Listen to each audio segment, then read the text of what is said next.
Assalamu alaikum. Today we'll be going over verification. So it is a way of preventing errors when the data is entered manually or when data is transferred from one computer to another, right? So first of all, we'll be going over verification during data entry. So that is when you are entering data in something like a form or something, right? So when data is manually entered into a computer, it needs to undergo verification to ensure that there are no errors, right? Because of course you wouldn't want data full of errors, right? So we'll be going over three specific types of checks, verification checks: double entry, visual check, and check digit, right? So double entry is when data is entered twice using two different people, and then that data is then compared to check which of them made the mistake with the original document. Then the other one is visual check. So visual check is that the entered data is compared with the original document, right?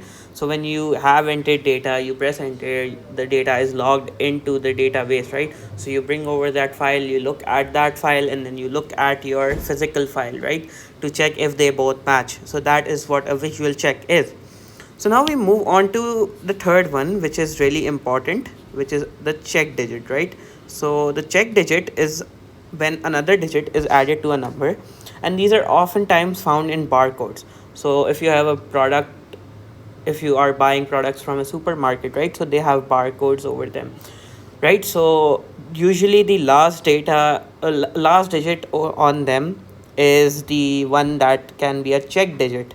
So now we need to know what kind of errors can check digits calculate, right? Check digits find, sorry, I wouldn't calculate here, can catch, sorry. So where it go, catch, this would be catch. So the types of errors that the check digit can catch are when an incorrect digit is being entered, a transposition error. So a transposition error is when one of those numbers gets interswapped between one another, right? So it can catch those. And when some of the digits are being omitted, so you had 8180 that you wanted to transfer, but you only get 818, so you are missing a digit here which is supposed to be a 0, so it can catch those as well. And then phonetic errors, which are when you interpret the number wrong. So take for example, a friend might tell you that you had to enter 13 but you entered 30, right? So it can catch that as well, right? Now we will go over the modulo 11 algorithm used to generate a check digit for a number with 7 digits, right? So you have 7 digits, the 8th digit that you will be generating will be your check digit. So these are the 4 steps that you need to be aware of. So each digit is given a weighing from 7 to 1, starting from the left being the 7th most weighing, and then you move on to till 1, right? The digit is then multiplied by its weighing. So you have that 7 digit number, then you're going to multiply the weighing with it, and then the total is divided by 11, and the remainder is then subtracted from 11, and the remainder after the after subtracting what digit you get is your check digit, right? So we'll be going over this example here, right? So we have this 7 digit number 4156710, right? Now we're going to write the weighings down. So the weightage is written down underneath all of those digits. As we just read, we start from the left with the greatest weighing, which is 7, and then we move to 1, right?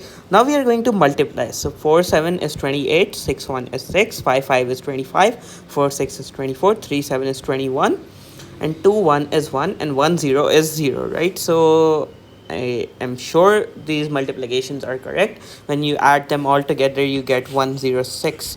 So after you have done adding those multiplied digits, right, you need to divide it with 11. So when you're dividing it with 11, you get 7 as your remainder, right? So you have your remainder.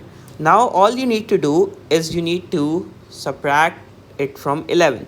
So you're doing 11 minus 7, and now you have 4.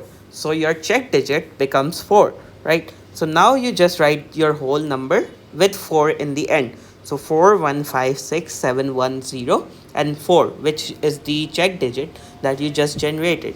So this was verification during data entry. So this is when you're entering data, right? The next video will be about verification during data transfer, when you'll be transmitting data from one computer to another, one device to another. So this was an introduction to what is verification. It is a method of preventing errors when data is entered manually or when data is transferred from one computer to another. Today we discussed the first part, which is verification during data entry, in which we discussed three methods. One was double entry, another was visual check, the last being check digit. And then we went over the modulo 11 algorithm for check digit, and then we went over the steps for it. We also went over which type of errors check digits can catch, and lastly we did this example, right, which hence figured gave you a way of how you need to do a question related to check digit in the CS paper. Thank you so much for watching.